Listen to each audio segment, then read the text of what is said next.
एक गंध, एक आठवण, सणांमध्ये, कहाण्यांमध्ये आणि आपल्या मनात. सोनचाफा परंपरा तुमच्यासोबत, तुमच्या हृदयाशी. कहाणी सोमवारची. शिवामुठीची. आटपाट नगर होतं. तिथं एक राजा होता. राजाला 4 सुना होत्या. 3 आवडत्या होत्या, 1 नावडती होती. आवडत्या सुनांचा तो चांगला प्रतिपाळ करी. नावडतीस जेवायला उष्ट, नेसायला झाडं भरडं, राहायला गुरांचं बेडं दिलं जाई. गुराख्याचं काम दिलं. पुढं श्रावण मास आला. पहिला सोमवार आला. ती राणी गेली.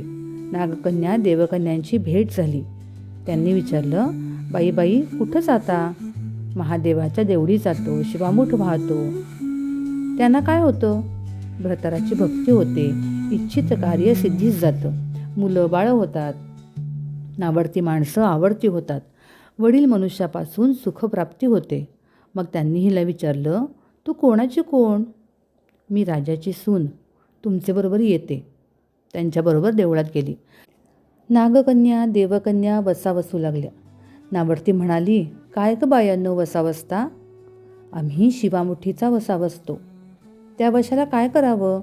मूठ चिमूठ तांदूळ घ्यावे, शिवराई सुपारी घ्यावी, गंधफूल घ्यावं, 2 बेलांची पानं घ्यावी, मनोभावे पूजा करावी, हाती तांदूळ घ्यावे आणि तोंडाने म्हणावं, शिवा शिवा महादेवा, माझी शिवामूठ ईश्वरा देवा, सासू सासऱ्या दिरा भावा, नणंदा जावा, भ्रतारा, नावडती आहे ती आवडती करे देवा. आणि असं म्हणून तांदूळ वाहावेत. संध्याकाळपर्यंत उपास करावा. उष्टमाष्ट खाऊ नये, दिवसा निजू नये. उपास नाही निभावला तर दूध प्यावं. संध्याकाळी आंघोळ करावी, देवाला बेल वाहावा आणि मुकाट्यानं जेवण करावं. हा वसा 5 वर्ष करावा. पहिल्या सोमवारी तांदूळ, दुसऱ्यास तीळ, तिसऱ्यास मूग, चौथ्यास जव आणि 5वा आला तर सातू शिवामुठीकरता घेत जावे. पहिल्या सोमवारी सगळं साहित्य नागकन्या देवकन्यांनी दिलं आणि दुसऱ्या सोमवारी हिला घरून आणायला सांगितलं. त्या दिवशी हिनं मनोभावे पूजा केली. सारा दिवस उपवास केला. जावानंदांनी उष्टमाष्ट पान दिलं, ते तिनं गाईला घातलं. शंकराची आराधना केली आणि दूध पिऊन निजून राहिली. पुढं दुसरा सोमवार आला. नावडतीनं घरातून सर्व सामान मागून घेतलं. पुढं रानात जाऊन नागकन्येबरोबर मनोभावे पूजा केली आणि शिवा महादेवा, माझी शिवामूठ ईश्वरा देवा, सासू सासऱ्या दिरा भावा, नणंदा जावा, भ्रतारा, नावडती आहे ती आवडती करे देवा, असे म्हणून तीळ वाहिले. सारा दिवस उपवास केला. शंकराला बेल वाहिला. दूध पिऊन निजून राहिली. संध्याकाळी सासू सासऱ्याने विचारलं, तुझा देव कुठं आहे? नावडतीनं जबाब दिला, माझा देव फार लांब आहे, वाट कठीण आहे, काटेकुटे आहेत, साप वाघ आहेत, तिथं माझा देव आहे. पुढं तिसरा सोमवार आला. पूजेचं सामान घेतलं. देवाला जाऊ लागली. घरची माणसं मागत चालली. नावडते तुझा देव दाखव म्हणून म्हणू लागली. नावडतीला रोजचा सराव होता. तिला काही वाटलं नाही. यांना काटेकुटे पुष्कळ लागले. नावडतीची दया आली.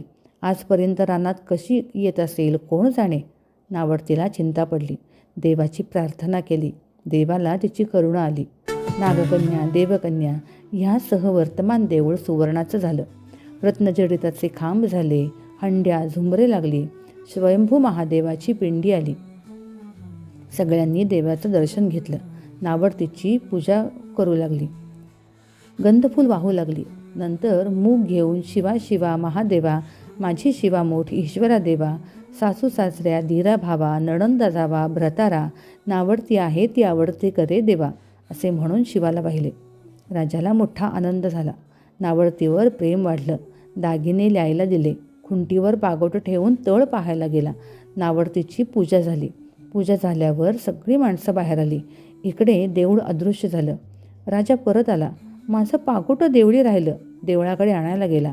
तो तिथं एक लहान देऊळ आहे. तिथं एक पिंडी आहे. वर आपण केलेली पूजा आहे. जवळ खुंटीवर पागोट आहे. तेव्हा त्यानं सुनेला विचारलं, हे असं कसं झालं? माझा गरिबाचा देव हाच. मी देवाची प्रार्थना केली, त्यानं तुम्हाला दर्शन दिलं. सुनेमुळे देव भेटला म्हणून तिला पालखीत घालून घरी आणली. नावडती होती ती आवडती झाली. जसा तिला शंकर प्रसन्न झाला तसा तुम्हा आम्हा हो. ही 60 उत्तराची कहाणी 5 उत्तरी सुफळ संपूर्ण.